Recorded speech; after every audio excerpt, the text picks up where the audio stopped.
Glória a Jesus. Deuteronômio capítulo 25, versículo 17.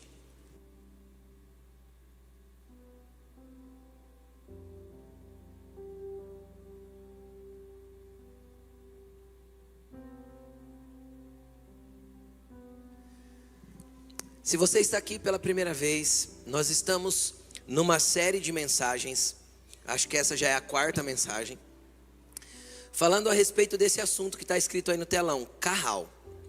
Pastor, o que é Kahal? Kahal, preste atenção aqui em mim, é uma palavra hebraica, ou seja, está contida no Velho Testamento da Bíblia. O Velho Testamento da Bíblia foi escrito em hebraico e alguns pedaços em aramaico. E essa palavra é a palavra hebraica que significa congregação, ajuntamento de pessoas, que no Novo Testamento para nós seria o mesmo que a palavra igreja. Só que o Novo Testamento não foi escrito em hebraico, foi escrito em grego, então a palavra lá é eclésia, que tem um significado um pouco diferente. E eu gosto muito dessa palavra, por quê? Porque a definição dela é ajuntamento de pessoas com um propósito comum. Ou seja, um ajuntamento de gente que tem um propósito em específico. E isso mostra muito a força da unidade, certo? Há muito poder quando nós fazemos as coisas juntos. É por isso que Deus estabeleceu a base da sua movimentação na terra e manifestar a sua gloriosa graça a partir da igreja. Ele resolveu fazer isso a partir do coletivo, e não de pessoas específicas, apenas um grupo seleto, mas a partir do coletivo. Por quê? Porque o coletivo é muito mais poderoso que o individual. Então, qual que é o problema disso? O problema disso é que nós temos dificuldade com o coletivo.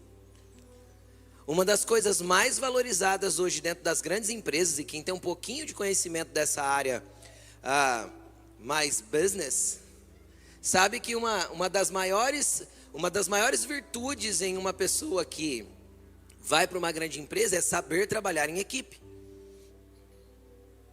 Justamente porque quem tem dificuldade de estar no coletivo, ele pode ser bom no individual tanto quanto for. O coletivo não vai deixar, ele não saber lidar com o coletivo não vai permitir com que ele coloque o máximo do seu potencial para fora. Por quê? Porque nós fomos feitos por Deus para vivermos em comunidade.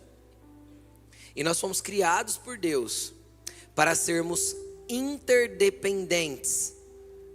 Entenda que interdependência não é codependência. Codependência é maligno. Codependência é aquele que não vive sem o outro. Certo? Isso não é de Deus não.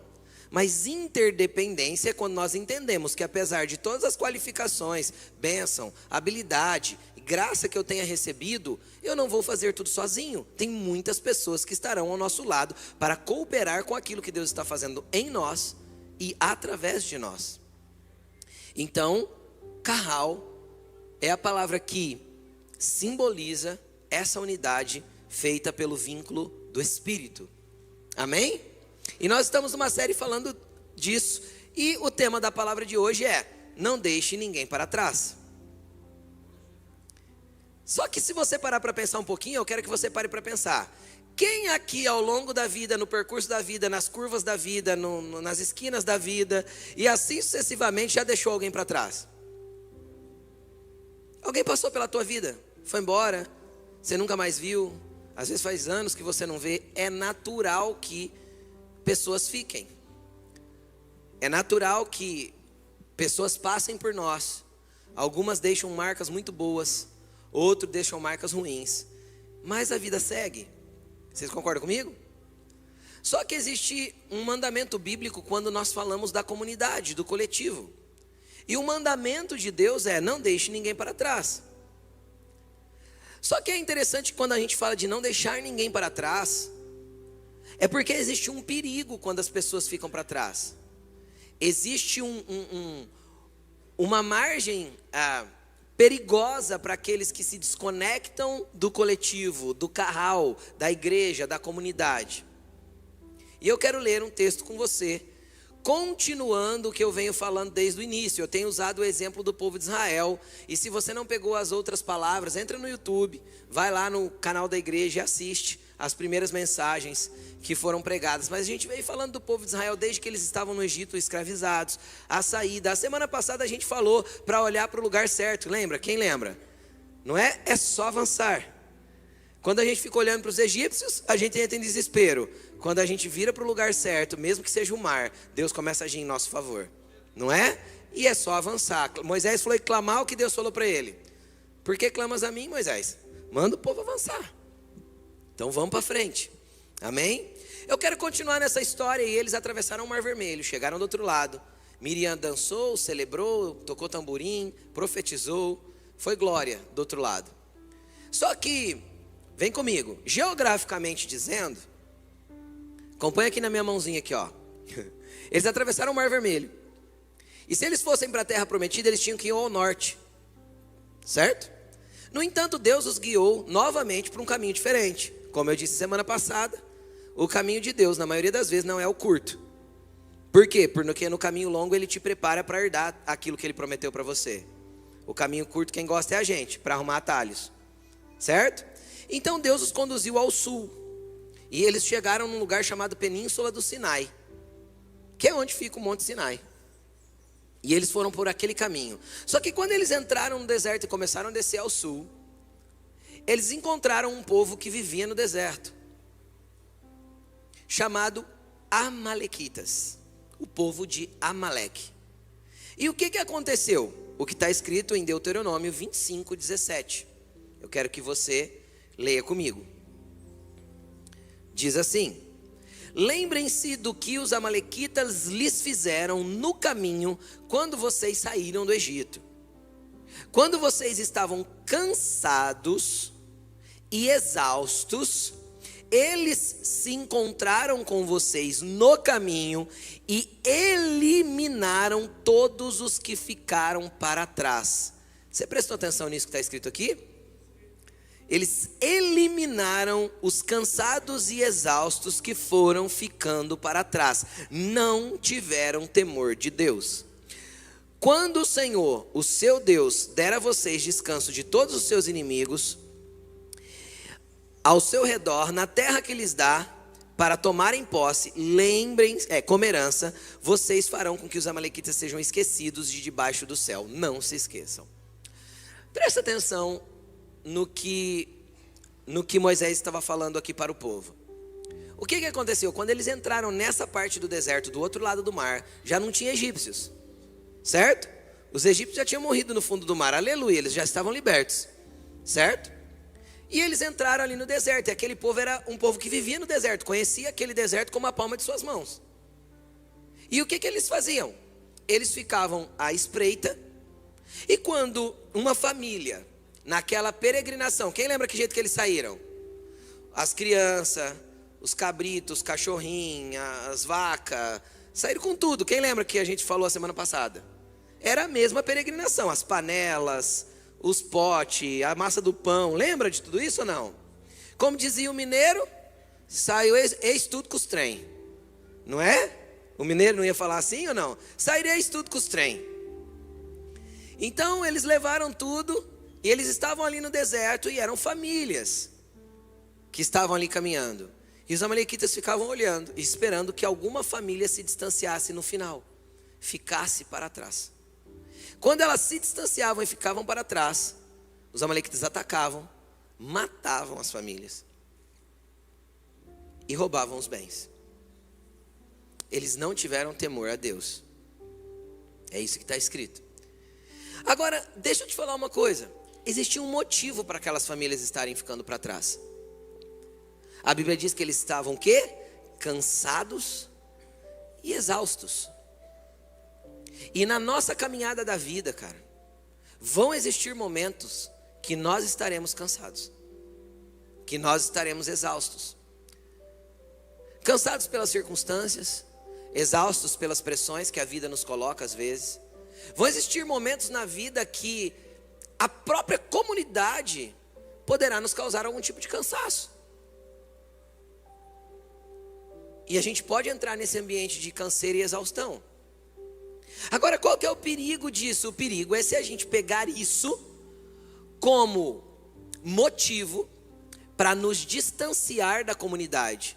E isso gera um ambiente propício para o ataque do inimigo. E eu posso trazer isso tranquilamente para a vida da igreja. Todas as vezes que uma pessoa se afasta da sua comunidade, se afasta da igreja, seja esta ou qualquer igreja local,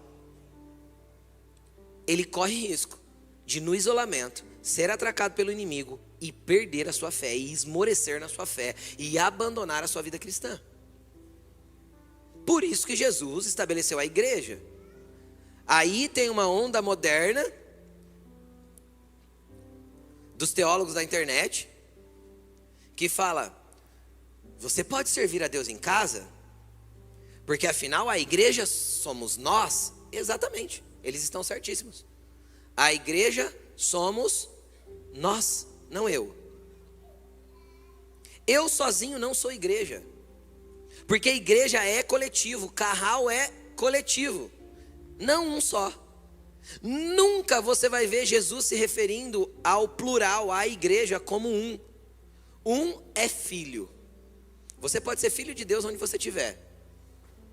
Só que você pode ser filho de Deus e não ter acesso a nenhuma das suas heranças. Por quê, pastor? Porque todos aqueles que o receberam, aos que creem no seu nome, foi-lhes dado o direito de se tornarem filhos de Deus. E você pode ter crido no nome de Jesus, ter recebido Jesus e não estar tomando posse do direito que é ser filho. Então, eu sou filho de Deus porque eu recebi Jesus. E que herança você tem acessado? Das coisas do reino que te está disponível. Pastor, eu acho que muito pouco. Pode ser porque está faltando link com a comunidade. Porque é na comunidade que a herança está disponível. Porque a herança é sempre para o coletivo. Sempre para o coletivo. E aí? Aí alguns ficam exaustos. E conforme eu fui meditando nesse texto, o Senhor foi ministrando meu coração e Ele me deu alguns tipos de cansaços. E eu quero compartilhar com você um pouco desses cansaços, porque pode ser que você esteja cansado por alguma dessas coisas. E nós vamos falar dos cansados hoje. Olha para o teu irmão e diz assim para ele: tomara que você não seja um cansado.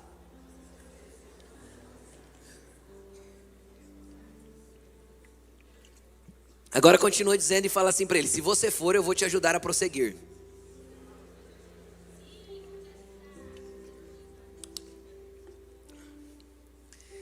Quais os tipos de cansados que tinham? Vem comigo. Nós vamos exemplificar com o povo lá no deserto, trazendo a comparação conosco. Vem comigo.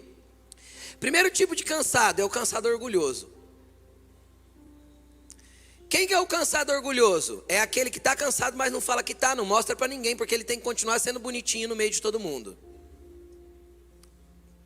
Então o cansado orgulhoso é aquele que alguém olha e fala assim: tá vendo ele com os trem tudo nas costas? Quem está entendendo? Carregando fardos pesados, se arrastando pela vida. E alguém percebe e fala assim: quer ajuda, irmão? Não, fica tranquilo, está tudo sob controle. Tudo sob controle. Ele pegou o controle do videogame e colocou tudo em cima. Então está tudo... Que piada ruim, né? Eu estou aprendendo essas coisas com alguém. Para quem não sabe, gente, o pai das piadas ruins aqui da igreja é o meu filho, Vitor. Tá? Ele tem uma palavra excelente, mas quando ele conta piada fica terrível. Desse tipo agora que vocês viram. A gente foi chamado para pregar, Vitor, não para contar piada. Nosso trabalho não é stand-up. Graças a Deus, né, gente? Vamos continuar. A pessoa orgulhosa, que está cansada, mas é orgulhosa, ela normalmente não quer demonstrar que precisa de ajuda. O problema é que essas pessoas, normalmente, quando elas demonstram a necessidade de ajuda, já está tudo arrebentado. Elas chegam para a comunidade mostrando necessidade de ajuda, a hora que não sobrou mais nada. Pessoas que vêm com o casamento para nós às vezes, quando já não tem mais casamento há anos e nunca procurou alguém para falar assim: olha, eu estou cansado do meu casamento. Eu estou cansado, sei lá, do meu trabalho. Eu estou cansado do que está acontecendo na igreja. Eu estou cansado. Não, procura, não fala, não expressa. Sabe por quê? Porque a verdade é que não quer ser ajudado. Prefere morrer sozinho. E sabe qual que é o problema dessas pessoas? É que morre sozinho. O inimigo está à espreita, ao teu derredor, bramando como leão, buscando a quem possa tragar. A hora que você se desconecta da comunidade por causa dos seus problemas, por causa do seu cansaço, por causa do orgulho de não comentar com ninguém, automaticamente a brecha para o amalequita te atacar. E normalmente nesses momentos o inimigo vem com tanta força. Por quê? Porque ele quer ver você morrer na sua fé. Porque a sua fé é um empecilho para ele na terra. O seu posicionamento é desespero para o diabo, para o Satanás. Mas a tua fé esmorecida e desconectada da comunidade, para ele é vitória. Então não seja orgulhoso. Saiba falar. E quando alguém perceber, te perguntar assim, está tudo bem? E não estiver tudo bem, não fale que está tudo bem. Se a pessoa perguntou para você, é porque ela tem interesse em te ajudar. Agora, qual que é o problema disso? Em todos os cansados aqui que eu vou falar, vocês vão perceber que tem o mesmo problema. O problema é que normalmente Jesus manda a embalagem, o presente na embalagem que a gente não esperava. Jesus pega o presente que ele está te dando, às vezes você está lá. O orgulhoso também tem a predisposição de falar assim, eu já vi. O orgulhoso tem a predisposição de dizer assim, você às vezes pensa que nem é orgulho isso. Você pensa que é espiritualidade. Eu vou te falar como chama isso. É uma pseudo-espiritualidade, é uma espiritualidade falsa. Bem falsa. Na verdade nem chama espiritualidade, chama religiosidade. O orgulhoso, ele costuma falar assim, ó. Se alguém tiver que me ajudar é Deus, porque eu estou orando. E enche o peito para falar. Deus está vendo o que eu estou passando, Ele vai intervir em meu favor, pode ficar tranquilo. E o cara está morrendo. Sabe por quê? Porque quando ele orou, Deus enviou uma resposta. E a resposta chama irmãozinho da igreja. Você está entendendo ou não? Alguém que viu e se preocupou. Só que chegou na embalagem errada. Não tinha a cor do papel que ele esperava, nem o lacinho que ele esperava que tivesse. Quem está entendendo o que eu estou falando? Chega o perfume certo no frasco errado. Por quê? Porque ele idealizou quem tinha que ajudar ele. Porque Deus nunca vai me ajudar sem que Ele coloque alguém nessa posição de me dar ajuda. Quem entende o que eu estou falando? Eu vou ser ajudado por Deus. Deus vai usar alguém, querido. É óbvio, se Ele é o cabeça da igreja que é o seu corpo, como o corpo dele se move sobre a terra? Através da igreja. Então, se o corpo de Deus está fazendo alguma coisa na terra, quem que Ele está usando? Nós. Então, se Ele vai intervir na vida de alguém, é através de quem? De um de nós. Só que aí eu orei, busquei, clamei, Deus, venha em meu favor, faz alguma coisa. Aí vem o irmãozinho. Cara, tá tudo bem? Está tudo tranquilo, continua orando. Deus vai agir em meu favor. Cara, às vezes o favor que você precisava estava na vida do cara que veio te oferecer ajuda. E você dispensou ele. Só porque ele não tinha a característica da embalagem que você idealizou. Como chama isso, gente? Orgulho. Então esse é o primeiro cansado. Não seja um cansado orgulhoso. Está com necessidade? Fala. Está precisando de ajuda? Pede. Se as coisas não estão indo bem, não estão indo bem. Não precisa fingir. Não estão bem. Se está ficando para trás, está ficando para trás. Eu não posso me desconectar. Segundo tipo de cansaço é o cansado revoltado. Quem que é o cansado revoltado? O cansado revoltado é aquele que reclama de tudo, tudo está ruim para ele. Contextualizando com a história, quando Moisés falou assim, você vai levar um cordeiro para casa, vai matar. Quem lembra dessa pregação que eu preguei lá no começo? vai matar o cordeiro, tal, é o cordeiro pascual. Ele fez assim, não sei para que isso. Qual que é a necessidade de levar cordeiro, matar em casa? Nem gosto de comer cordeiro, não gosto nem de carne de cordeiro. Tudo que é proposto para ele está ruim. Quem está entendendo? Quem conhece um desse? Tudo ele se revolta, tudo ele discorda. Tudo que propõe não está legal.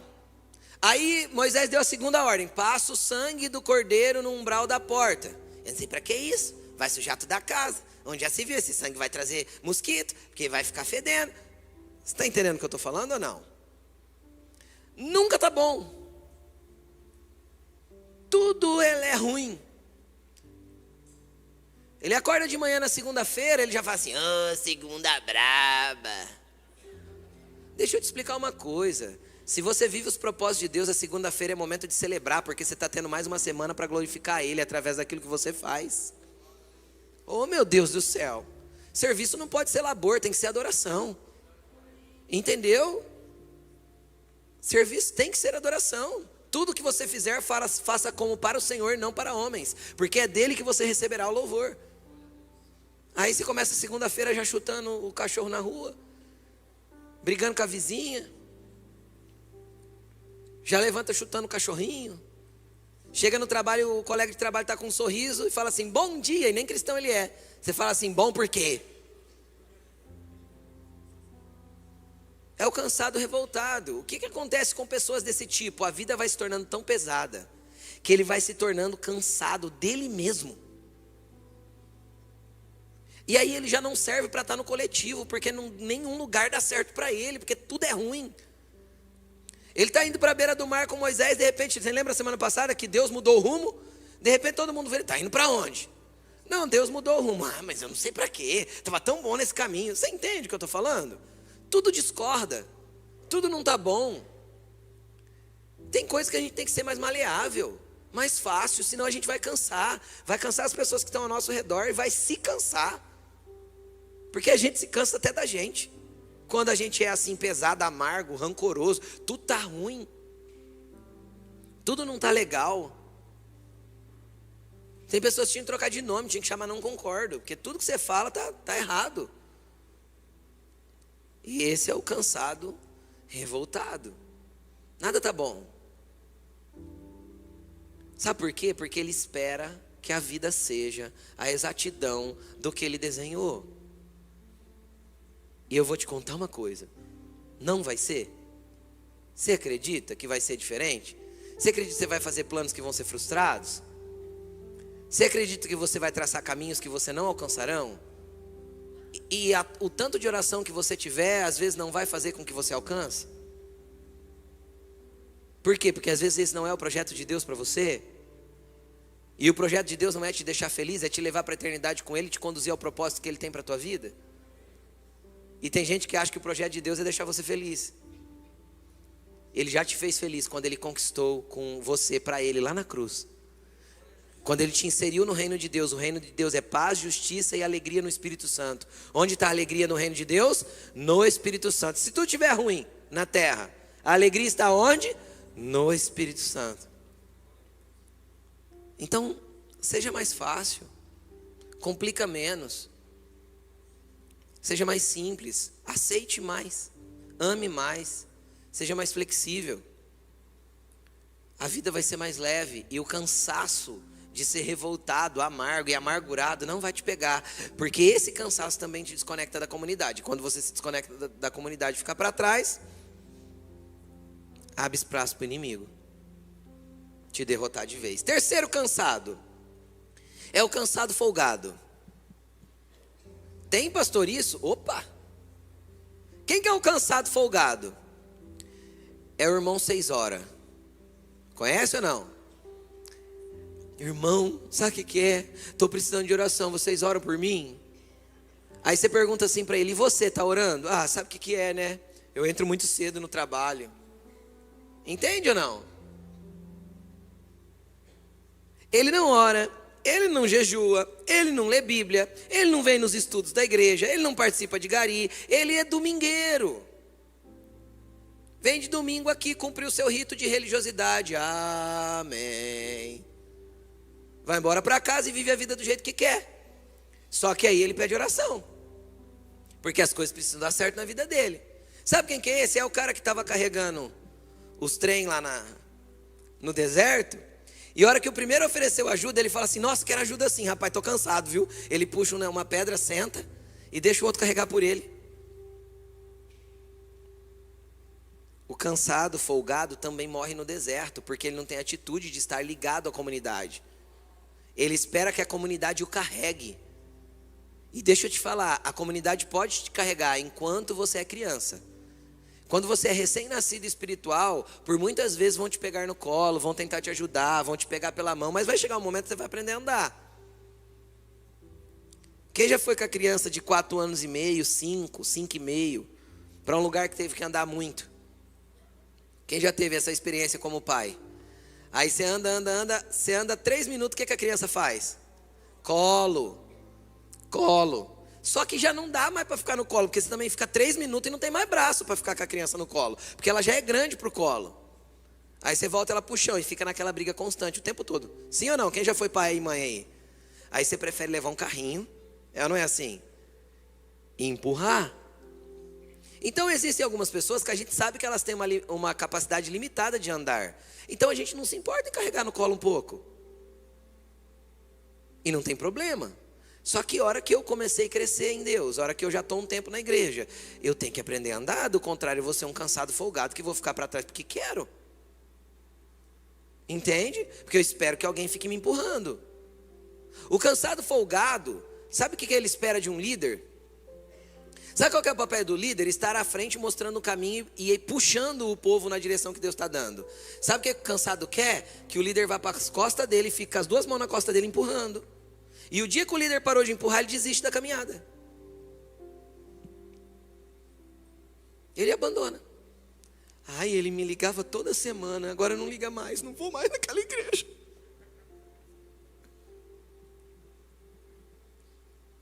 Tem ou não tem gente assim? Ele espera que fique empurrando. Levante e ande. E resplandeça. O sol da justiça já brilhou sobre você. É só continuar. Então esse é o terceiro cansado. O quarto cansado, esse é complicado. Eu quero até ler um versículo com você. Deixa eu ler um versículo do cansado folgado. Provérbios 26, 13. Provérbios 26, 13.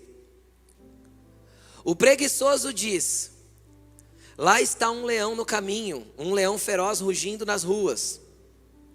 Como a porta que gira em suas dobradiças, assim é o preguiçoso, se revira em sua cama.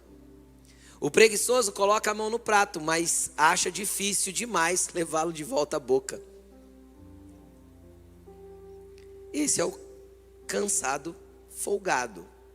Ele quer que as pessoas coloquem a comida na boca dele, ele quer que tudo aconteça ao favor da vida dele, e ele não se levanta para se mover. Amém? Amém ou não? Então fala: eu não vou ser esse não, em nome de Jesus, misericórdia, né? Cansado ofendido. Quem que é o cansado ofendido? É aquele que por algum motivo ele se machucou no caminho. E o motivo pode ter sido legítimo, e a maioria das vezes o motivo é ilegítimo para quem ofendeu. Para quem foi ofendido, o motivo continua legítimo. É muito simples. Quem aqui já ofendeu alguém sem querer? Todo mundo. É óbvio, é óbvio.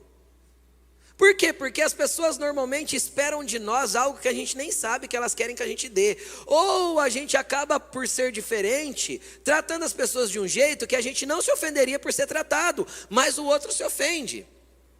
Normalmente, onde está baseado a ofensa? No nosso jeito de ser, no nosso temperamento. E deixa eu falar rapidamente sobre isso. Obviamente, isso é um conceito psicológico, não tão novo assim. Algumas versões mais novas já elaboram isso de algumas formas diferentes. Mas tem um conceito psicológico que trata os temperamentos como 4. É o fleumático, o melancólico, o colérico e o sanguíneo. E automaticamente cada um é de um jeito. E glória a Deus por isso. Se Deus colocou esses temperamentos em nós, não é inutilmente. A força de cada temperamento vai cooperar com o coletivo. Vai cooperar com o reino de Deus.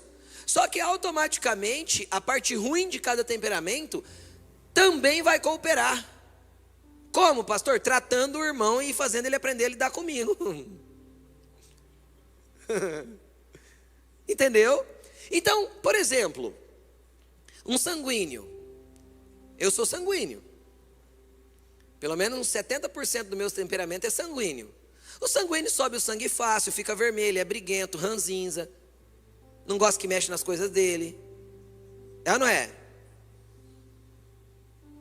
É bocudo, sai falando que não quer. Esse era eu, sem o Espírito Santo lá atrás, antes de eu entender e ser transformado por ele. Agora quando o sangue sobe aqui assim, ó, e vai ficando vermelho, quem é mais próximo sabe, né, que eu estou vermelhando. Fala assim, sai daí, Rô. Deixa que a gente resolve. Mas eu fico tão nervoso que eu choro. Que a minha vontade é socar. Eu não posso, eu choro de nervoso. Essa é a qualidade ruim. E a qualidade boa? Todo sanguíneo, do jeito que ele sobe o nervoso rápido, ele abaixa o nervoso rápido, ele perdoa fácil, ele se reconcilia fácil, ele não guarda rancor de pessoa, ele trata todo mundo igual, e daí que falaram dele, e daí que criticaram, tá tudo bem. Bola pra frente. Só que de vez em quando ele vai ofender alguém, por quê? Porque às vezes ele não estava num dia legal, ele deu aquela respostinha bem... Você entendeu, né? Corte rápido, é Tramontina. Já foi, entendeu? E aí machucou. Aí você ofende uma pessoa. E tem pessoa que fica sangrando anos. Porque num momento ali que você não estava num dia legal, você machucou ela. E você nem fez de propósito. E você nem lembra que fez. Principalmente o sanguíneo. Porque como ele esquece rápido, ele acha que todo mundo esquece rápido. Entendeu? Aí tem o fleumático. Qual que é a parte ruim do fleumático? A parte ruim do fleumático é que ele é o oposto do ditado. O ditado diz, não deixe para amanhã o que você pode fazer hoje. O fleumático diz, não farei hoje o que eu posso deixar para amanhã. Tudo ele procrastina, tudo ele larga para depois. Ele analisa tudo e não faz quase nada. Ele pensa demais e resolve quase nada. Essa é a parte ruim do fleumático. Qual que é a parte boa? É extremamente organizado. Na maioria das vezes, é organizado. Gosta de planejar, tem bons planejamentos. Pensa a coisa com muita precisão. Tem uma facilidade para lidar com pessoas. Por quê? Porque nada estressa ele. Tudo está sempre bom. Entendeu? Se choveu, tudo bem. Se está frio, está tudo bem. Se está calor, está tudo bem. Então ele se dá bem com todo mundo. Entende?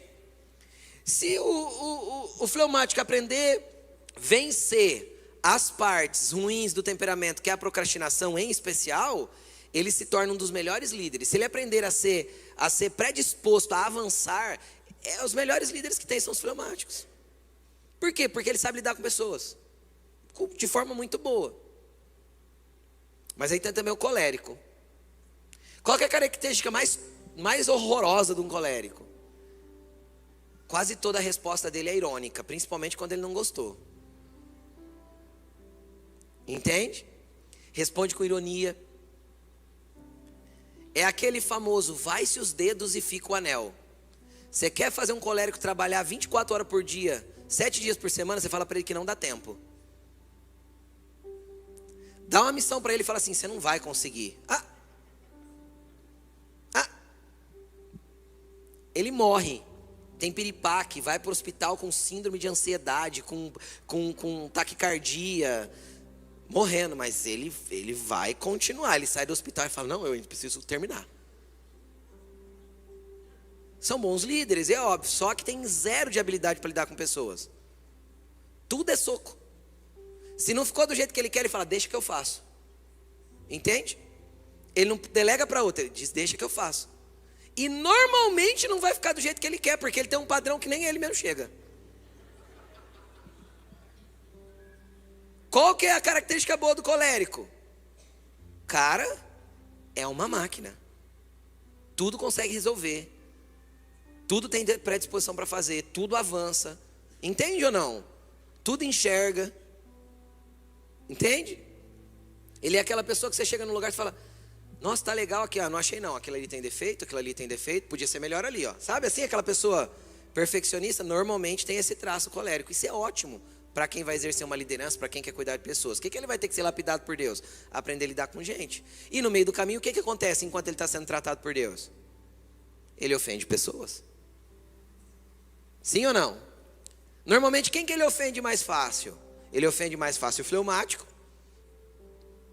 Porque de jeito nenhum ele deixa as coisas para depois. Quem está entendendo o que eu estou falando? E ele ofende. E aí o melancólico, qualquer um ofende. Vou falar do melancólico. É verdade. O que tem de bom no melancólico? O que tem de bom no melancólico? Cara, o melancólico ele tem uma predisposição artística e criativa absurda. As melhores ideias vêm dos melancólicos. Eles criam, eles se desenvolvem, eles têm coisas absurdamente boas. Qual que é o ponto ruim? Qualquer coisa ofende. Entende? Qualquer palavra mais diferente do tipo, não gostei do teu trabalho. Entende?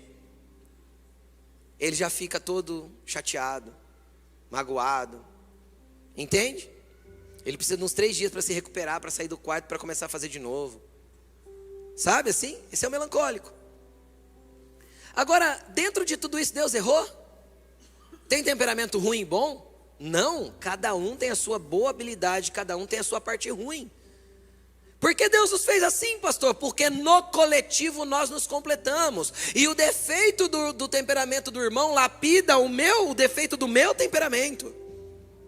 Então, se você é um melancólico que se ofende por qualquer coisa, deixa de ser mimimi e cresce em Deus. Você tem que parar de se ofender com qualquer bobeira. E se você é um colérico, bocudo, que sai falando o que quer para quem quer, do jeito que quer, corrija a sua língua, modera as suas palavras, aprende a lidar com pessoas. E se você é um sanguíneo, começa a perceber quando está ficando nervoso. E controle-se, saia de perto. Resolva a sua situação de nervosismo primeiro, depois você continua o que você estava fazendo. E se você é um fleumático, para de procrastinar, porque vão te empurrar mesmo. E vão chegar em você cobrando, cadê o que você falou que ia entregar?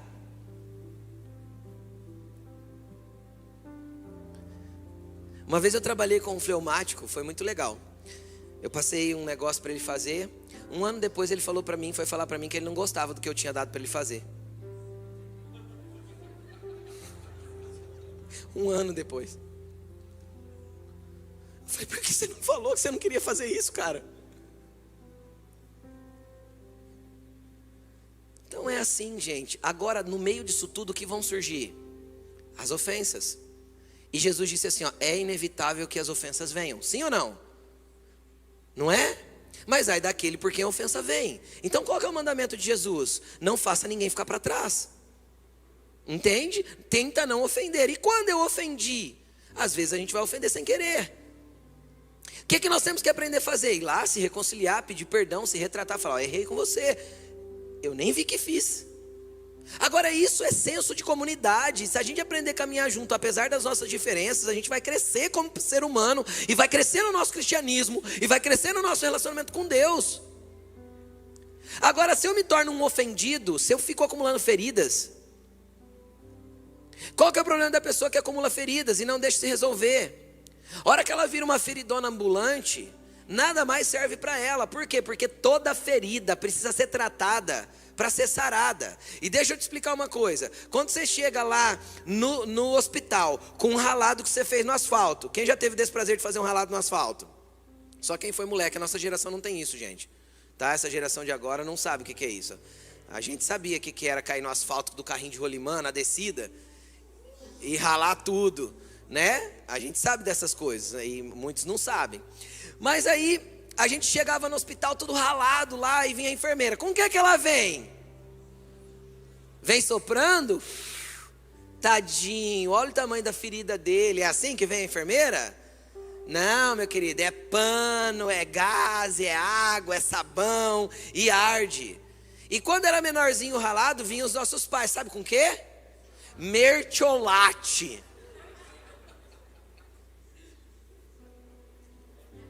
Aquela pazinha do demônio que ficava encostando na ferida inteirinha.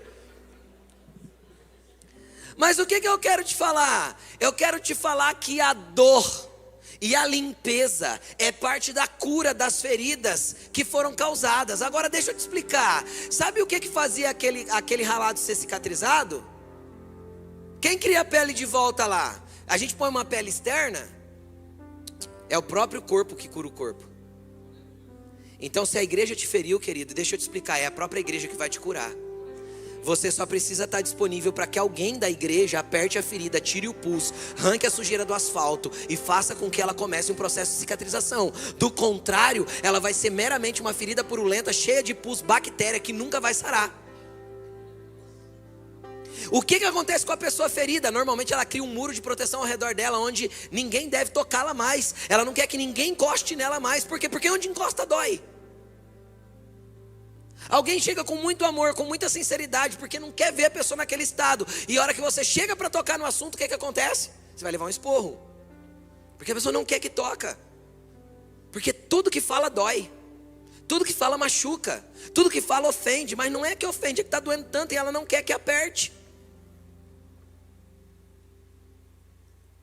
É igual chegar no médico com um furúnculo. O que vai ter que acontecer? Vai ter que abrir e apertar. E não tem anestesia que tira essa dor, tem? Não tem. Aí o que vai cicatrizar aquele furúnculo? O próprio corpo. Então tudo que você precisa para ser curado está dentro da igreja. E tudo que você precisa para ser curado é aprender a andar com pessoas da igreja. E quanto mais você se proteger, mais você vai estar protegendo a sua ferida. Você não vai estar protegendo o teu coração. Você não vai estar protegendo a tua vida. Você vai estar protegendo a tua ferida. Para se manter num lugar de vítima. Porque normalmente o cansado ferido, ele se coloca num lugar de vítima. Ele gosta daquele lugar de vítima. E normalmente as pessoas que ele deixa aproximar é as que vão soprar. Tadinho. Que dó, como você se machucou. Pessoas que agem com pessoas feridas dessa forma não as querem ver curadas. Apenas estão nutrindo uma ferida que está ali e precisa ser apertada. Não é uma realidade fácil isso que eu estou falando, mas é uma realidade no meio da igreja. Então se você está ferido com alguma coisa, deixa eu te falar, a primeira coisa que você tem que fazer, procurar alguém que possa ser remédio para você. Só que no processo desse remédio, você pode ter certeza que vai ter algumas coisas que vão doer muito. Porque você vai ter que se defrontar com algumas verdades que você não queria ouvir. Porque é mais fácil quando a gente está ferido que alguém nos acaricie, do que alguém cuide das nossas feridas. É ou não é? O que acontece com o cansado ferido? Ele se afasta da comunidade. É a primeira coisa que ele vai fazer. Não, eu vou me afastar porque eu não quero que ninguém me machuque mais. Ele vai se isolar dentro da sua ferida. Jesus quer te curar nessa noite. Na verdade, Jesus quer começar um processo de cura nessa noite. E é o próprio corpo que vai sarar o corpo. Vamos lá. Vamos ver Provérbios 18, 19. O ferido ofendido. O cansado ofendido. Provérbios 18, 19. Um irmão ofendido é mais inacessível do que uma cidade fortificada. E as discussões são como as portas trancadas de uma cidadela, né? A parte A do versículo. O irmão ofendido é mais inacessível que uma cidade fortificada. Ou seja, ele cria um muro ao redor dele, para que ninguém toque naquele lugar que está doendo. Automaticamente, sem toque não tem cura. Amém? Fala para Jesus que você quer ser curado. Mais um cansado, é o penúltimo. O cansado sobrecarregado, que se desliga da comunidade e fica para trás. Quem que é o cansado sobrecarregado? É o que está com muita coisa mesmo. É o cara que estava vindo do Egito. Analise a cena comigo. Ele sai de lá com o rebanho, com os utensílios de casa, com a massa que ele tinha preparado, com as crianças, com a esposa. Agora imagina a situação. Imagina um homem com 4 filhos, porque naquele tempo não tinha anticoncepcional, acho que vocês sabem disso, né? Com 4 filhos, vamos imaginar um de 6, ou um de 8, um de 6, um de 4, um de 2 e uma mulher grávida de 8 meses e meio. E ele carregando tudo sozinho, porque os filhos ainda não têm força para carregar. E a esposa está com barrigão? Quem está entendendo o que eu estou falando? O que essa pessoa retrata na comunidade, na igreja? A pessoa que está com coisa demais. Sabe, o mundo desses dias tem nos enfiado o trabalho para que a gente chegue num ponto que nós não precisamos chegar. Como assim, pastor? O problema é que a gente vive a nossa vida em comparação à do próximo. Então eu tenho que ter. E para isso eu tenho que trabalhar, eu tenho que encher minha agenda, eu tenho que fazer mais. Eu tenho que conseguir, eu preciso. Cara, eu nunca vi, eu estou falando sério, eu não me lembro de ter visto um tempo na onde tem tantas pessoas trabalhando em 2 serviços. Isso tem se tornado cada vez mais comum. Para quê? Para você se sobrecarregar.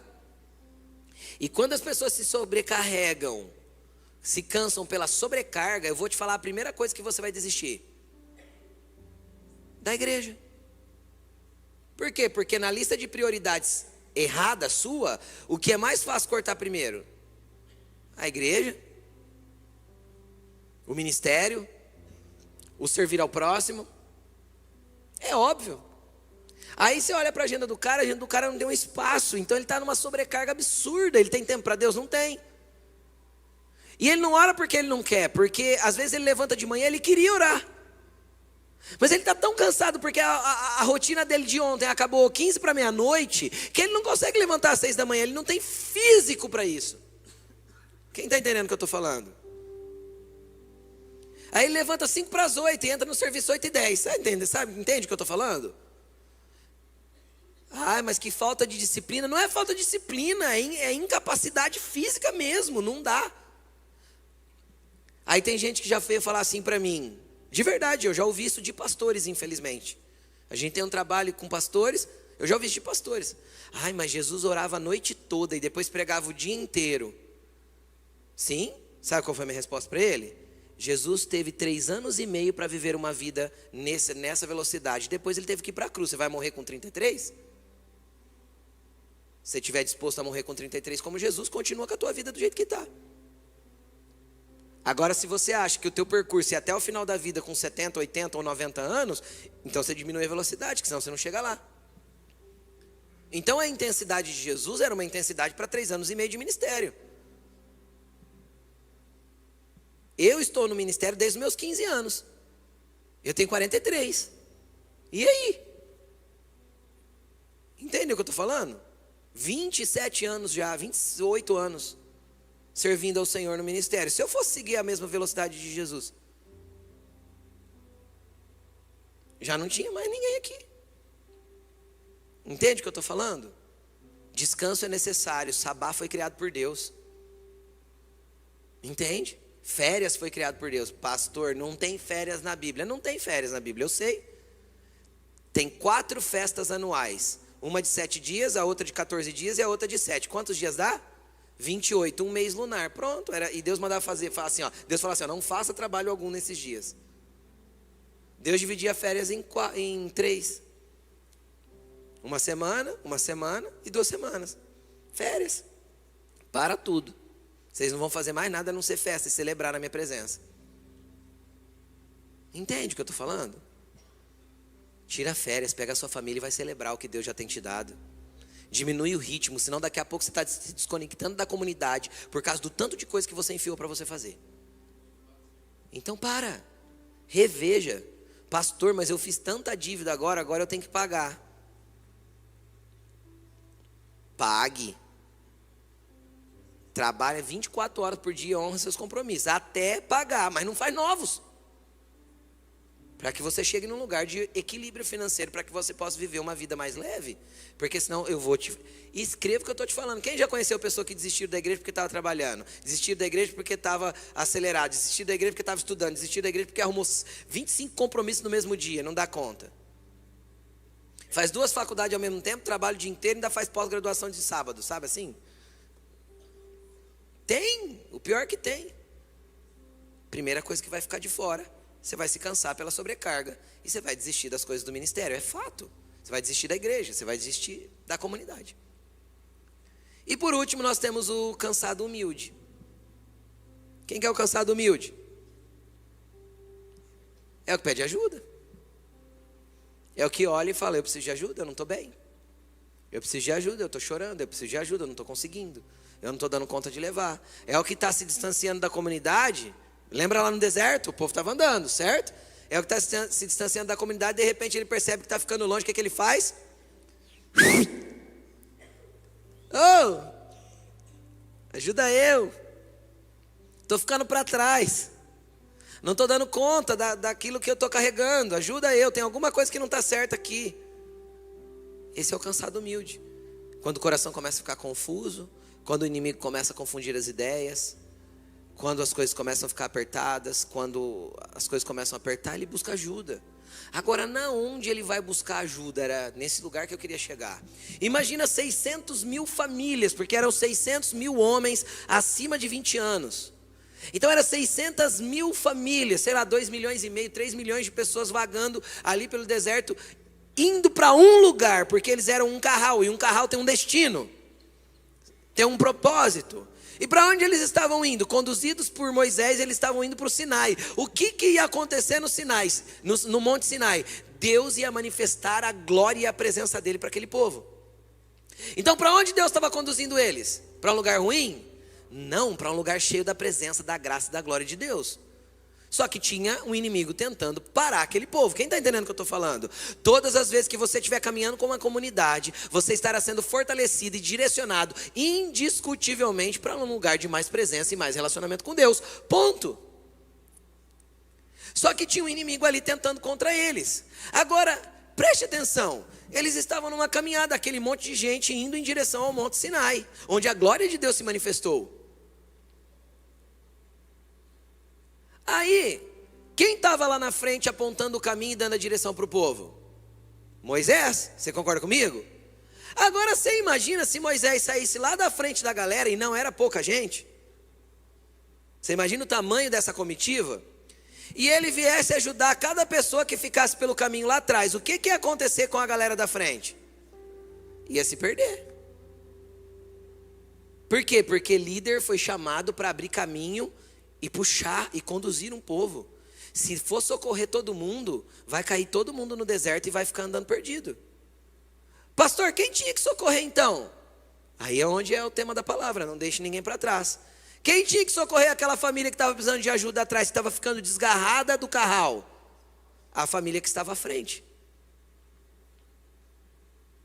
Era a família que estava à frente que tinha que perceber que alguém estava ficando para trás. Qual foi a última vez que você andou atento com relação às pessoas que foram se distanciando?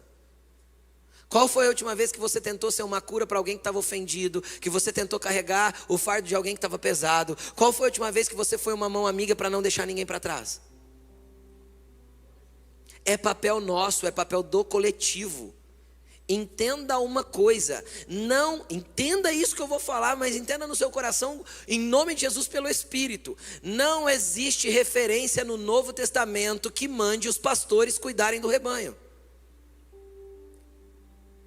Toda a referência do Novo Testamento é: aconselhem-se uns aos outros, amem-se uns aos outros, orientem-se uns aos outros, cuidem-se uns dos outros. Toda a referência do Novo Testamento é pro coletivo. Por quê? Porque a responsabilidade cristã de cuidar uns dos outros não está embutida apenas nos pastores, mas o pastor é uma peça dentro desse cuidado do rebanho todo. É que é mais fácil a gente terceirizar. E eu não estou falando isso para me eximir das responsabilidades. Quem acompanha a minha rotina é que eu não fico postando, mas sabe o tanto de atendimento semanal que eu faço. Os meninos que trabalham aqui comigo sabem. Não é se eximir. É entender, é que você entenda que se a liderança não tem tempo de puxar, todo o curral permanecerá parado ou perdido. Entende? Se a gente ficar só socorrendo quem está caindo lá atrás, a gente não vai fazer mais nada além disso. E no meio dos cansados, tem os que não querem. O orgulhoso não quer, o ferido não quer. Quem está entendendo o que eu estou falando? Pastor, e quando a pessoa não quiser? Jesus deu uma orientação. Qual que é a orientação? Se alguém te obrigar a caminhar com ele 1 milha, vai. Pastor, eu já fui umas 7. Olha para o técnico e faz assim, ó. Vocês riem, mas é verdade. Se tem um irmão, uma pessoa que está te desgastando porque você está indo muitas milhas com ele, peça ajuda. Aí é você que está ficando cansado. Consegue entender? Por tentar auxiliar alguém que não quer. Então chega em um outro irmão, fala, cara, se aproxima aqui, porque eu preciso sair de cena, porque aqui eu já fui as milhas que eu tinha que ir, eu já cansei. Quem já cansou de alguém aqui por tentar ajudar e a pessoa não querer ajuda? Mas você não deixa de ajudar e abandona. O mandamento é, não deixe ninguém para trás. Nós vamos ler o texto. Pede ajuda para outro, entende? Transfere a responsabilidade. Ajuda eu, pelo amor de Deus, que agora quem está cansando sou eu. Estou tentando ajudar o cansado e o cansado não quer ajuda. Então me ajuda a ajudar o cansado, porque eu estou ficando cansado. Entende o que eu estou falando ou não? A gente precisa aprender que é o coletivo que ajuda, que caminha, que se desenvolve, que avança. É o todo. Porque muitos vão cair pelo caminho e a gente não vai perceber. Mas quem está perto percebe. O problema é que a gente faz vista grossa. Lembra do bom samaritano? Lembra ou não? O sacerdote passou, fez vista grossa. O levita passou, fez vista grossa. Quem ajudou? O cara que estava na embalagem errada. Entende? Então seja um bom samaritano na vida de alguém. Tem alguém que precisa da sua mão, do seu abraço, do seu conselho. Amém? Entendem? Isso é carral. Vamos ler o versículo que o Novo Testamento nos orienta a fazer isso? Gálatas 6, versículo 1. Nós vamos ler esse texto e encerrar. Gálatas 6, versículo 1. Irmãos, se alguém for surpreendido em algum pecado, vocês que são espirituais deverão restaurá-lo com mansidão. Paulo era colérico. E eu gosto da ironia santa que ele usa aqui. Por que ironia, pastor? Porque ele olha e fala assim, ó, se você conseguir enxergar o pecado do irmão, significa que você está espiritual demais. Então se você está espiritual desse tanto, você ajuda a restaurá-lo com mansidão. Então vamos lá, vamos fazer a releitura segundo a igreja evangélica dos nossos dias. Se alguém for surpreendido em algum pecado, acaba de matá-lo. É isso que está escrito aí? Mande ele para o inferno. Coloque ele de banco. Se alguém for surpreendido em algum pecado, qual que é o trabalho do carral? Restaurá-lo. Como? Ficando bravo com ele, falando que ele é um pecador mesmo? Com mansidão. Com mansidão. Então deixa eu te explicar. Alguém aqui no carral já viu o irmão pecar? Eu já. Só eu? Vocês viram sim. Só que ao invés de restaurá-lo com mansidão, ficou fofocando do irmão. Pecou igual ele. Justamente por causa disso vem a próxima orientação. Cuide-se, porém, cada um para que também não seja tentado. Se você ao ver o irmão pecando, você omite a ajuda, você já está pecando. Se você vê o irmão pecando, ao invés de ajudar, você critica e fofoca, você também pecou. Entendeu? Então, quando eu vejo... E essa orientação é para quem? Para o pastor da igreja de Gálatas? Não, a carta foi direcionada para quem? Para a igreja. Então, se alguém for surpreendido em algum pecado, vocês que são espirituais, restaure com mansidão, cuide-se também para que você não peque. Todo o texto que a gente vai ler está falando da igreja, do coletivo. Paulo continua, versículo 2. Versículo 2. Levem os fardos pesados uns dos outros e assim cumprem a lei de Cristo. Deixa eu te falar, biblicamente, Cristo não tem lei. A lei era coisa do Velho Testamento. Em Cristo não há lei. Em Cristo encerrou-se a lei e cumpriu-se toda ela. Por que que Paulo cita a lei de Cristo? Porque a lei de Cristo é ajudar o irmão. Qual foi a lei? Como Jesus resumiu a lei? Ame seu Deus de todo o teu coração, alma, força e entendimento. E ao seu próximo como a você mesmo. Então qual que é a lei de Cristo? É ajudar a levar os fardos pesados uns dos outros. Mas a gente não quer. Entende? Então não deixe ninguém para trás, querido. É papel nosso. Estou dividindo a responsabilidade do pastoreio com você hoje. Biblicamente dizendo, é isso. É nós que cuidamos uns dos outros. Então você está nessa casa para cuidar e ser cuidado. Para amar e ser amado. Entendeu? Para ofender e ser ofendido. Porque vai acontecer no meio do caminho, sim ou não? É assim que vai acontecer, para estar com pessoa boa e com pessoa ruim. Entende? Para estar com pessoa amável e pessoa não amável. E é assim que é o legal. É a isso que Jesus chamou de minha noiva imaculada. Não parece, né? Mas é assim que ele nos vê. E continuando. Não, deixa o versículo, não acabei não. Vamos lá. Cumpram a lei, assim vocês cumprem a lei de Cristo. 3. Se alguém se considera alguma coisa não sendo nada, engana-se a si mesmo. Tem gente que se acha na igreja? Acha, imagina, aqui só tem gente humilde. Só na igreja da Polônia tem gente que se acha. É claro que tem gente que se acha mais, isso é normal, gente, faz parte da comunidade. E o que a gente faz com essas pessoas? Ama. E de vez em quando bate a agulha nela para ver se ela murcha. Né? Para ver se... E desce para o lugar. Quem se acha mais do que é, engana-se a si mesmo. Continuando, versículo 4.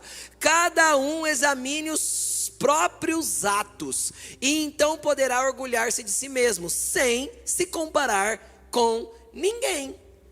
Deixa eu te explicar uma coisa. Você quer se orgulhar de alguma coisa que você tem em Cristo? Compare-se com você mesmo. É isso que Paulo está falando.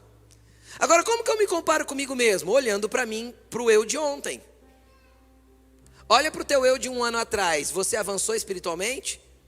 Você avançou espiritualmente? Você avançou em áreas da sua vida? Você está melhor como ser humano? Você está demonstrando melhor Cristo no meio do teu trabalho? Olha para o teu eu de 5 anos atrás.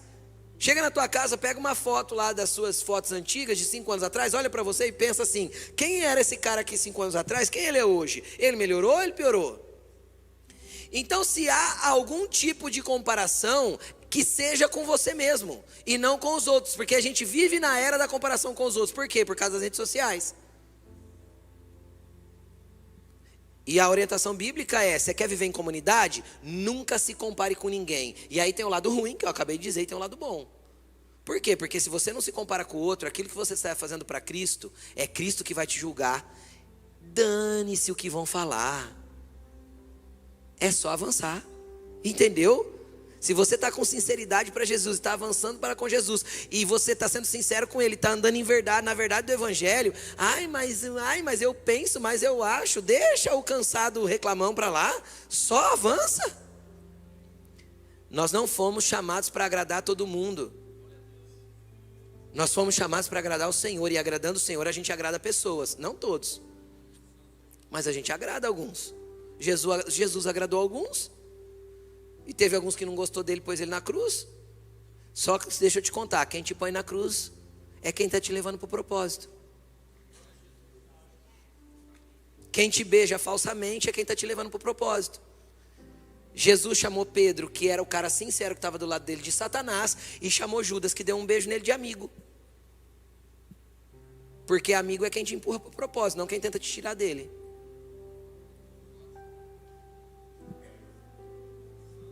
Entendeu?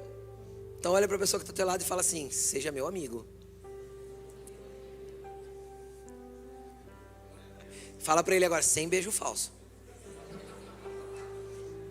Amém? Vamos lá.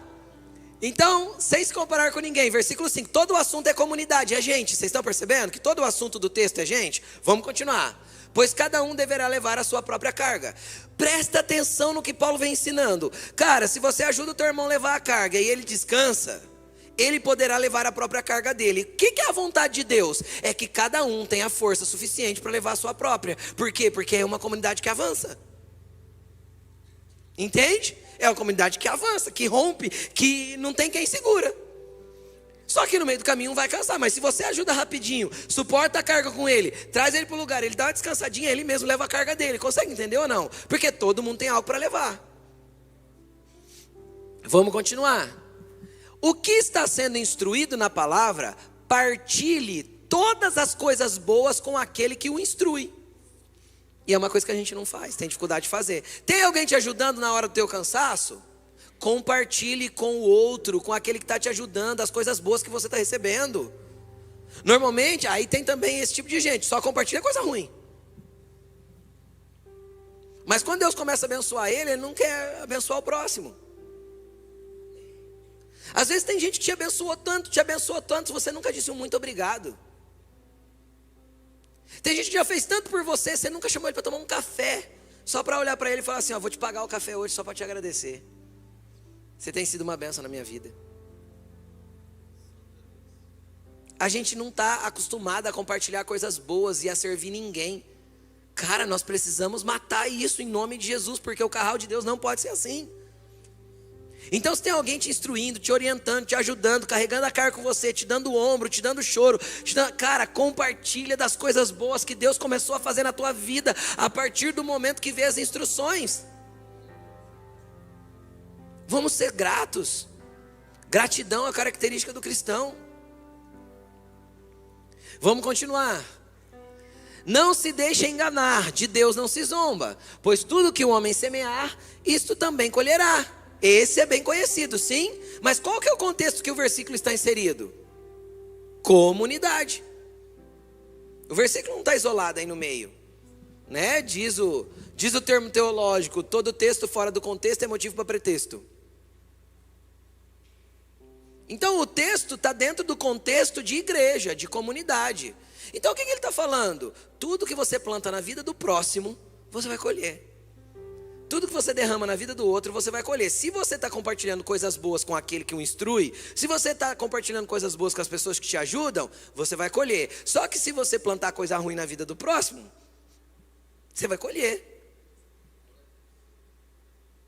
E muitas vezes esse texto é levado apenas para o fato de eu me esforçar para algumas coisas, sabe? Assim, no dia a dia e tal.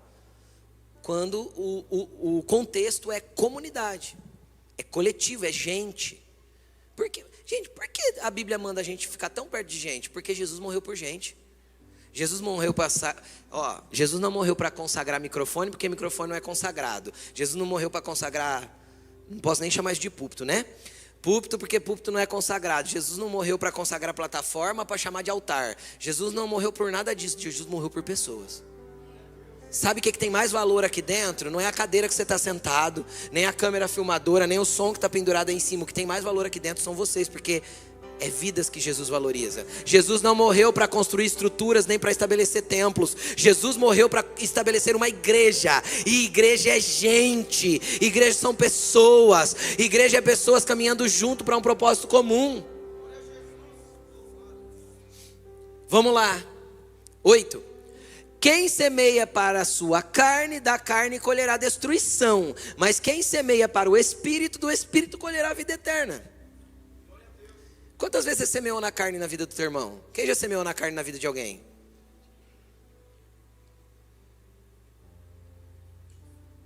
E quem já semeou no Espírito na vida de alguém? É só você equilibrar o plantio. Continuando, versículo 9. E não nos cansemos de fazer o bem, pois no tempo próprio colheremos, se não desanimarmos. Então o que a gente tem que fazer? A gente não pode se cansar de fazer o bem. Dá para cansar da pessoa. Isso não é errado biblicamente. Como eu disse, existe um limite. A segunda milha. Tomou a capa, dá a túnica. Apanhou de um lado, dá a outra face. A partir daí, pede ajuda. Entende? Pede ajuda. Eu preciso ajudar o irmão, só que eu não dou conta mais. Eu cheguei no meu limite. Fale com alguém que pode te ajudar. Entende? Mas nós não podemos. Aí você deixa aquele e vai para o outro. Porque não é para você se cansar de fazer o bem. Entende? Não é para você se cansar de servir. E não é para você desanimar disso.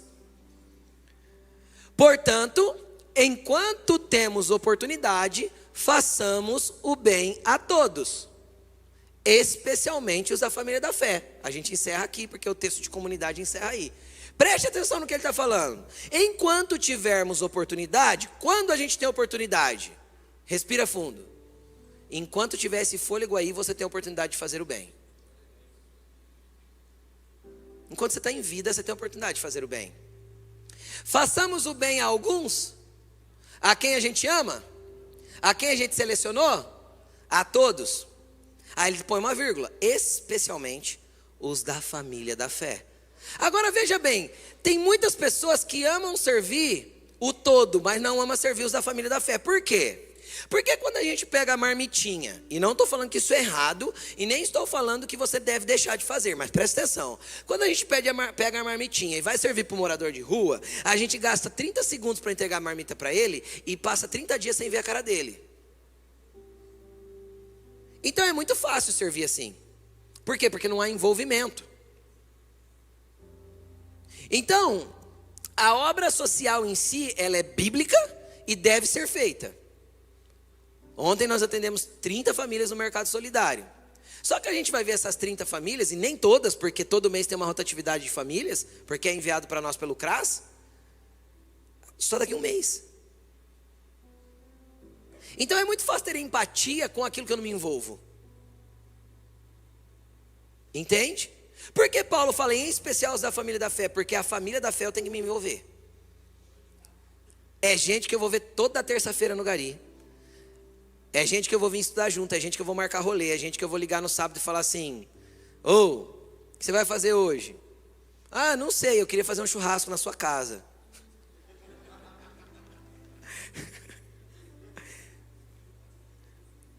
A comunidade gera envolvimento, e em especial nós temos que fazer o bem para os da família da fé. Por quê? Porque esses vão nos lapidar, vão nos tratar, vão ser diferentes de nós. Nós temos que aprender a amar, caminhar junto, desenvolver amizade. Vai além da obra social, vai além do assistencialismo. Porque muitas pessoas esvaziam a sua consciência pesada fazendo assistencialismo e achando que está de bem com Deus por isso. E não tem nada a ver com isso. É bíblico. Nós temos que fazer a obra social, nós temos que cuidar do órfão, da viúva, do carente. A Bíblia manda.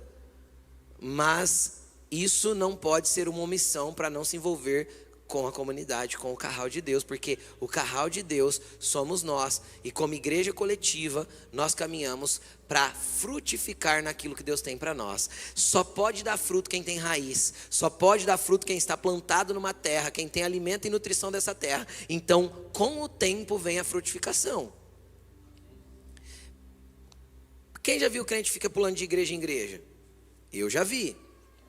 Pega uma plantinha lá na sua casa e troca de vaso toda semana. O que vai acontecer? Morre. Porque só pode gerar fruto quem tem raízes, quem é nutrido por aquela terra. Entende? Pastor, tem problema trocar de igreja? Não, você está insatisfeito, você acha que a liderança está indo para um lugar que não deve ir. Pode ser que você seja o cansado reclamão. Vai com Deus. Só não fica sem igreja. Porque sem igreja você vai acabar não ficando na eternidade. Pode ser que no fim você vá para o lugar que você não esperava. Só porque você decidiu andar sozinho. Isolamento mata. Jesus não te quer assim. E nenhuma das desculpas das canseiras é fato para você morrer sozinho no seu cantinho lá no fundo, os amalequitas te atacando. Sai desse lugar. Grita, pede, gruda na comunidade, agarra na roupa do da frente e fala: me leva junto. Eu só não vou morrer nesse deserto. Jesus não te chamou para morrer nessa depressão. Jesus não te chamou para morrer nessa angústia. Jesus não te chamou para morrer nessa dor. Jesus te chamou para levantar do seu lugar e tocar os lugares que Ele tem para você, com vida. Mas essa vida está no corpo. E o corpo não é você sozinho. O corpo somos nós reunidos como coletivo. Ele continua sendo cabeça, dando a direção, mas o corpo é a igreja.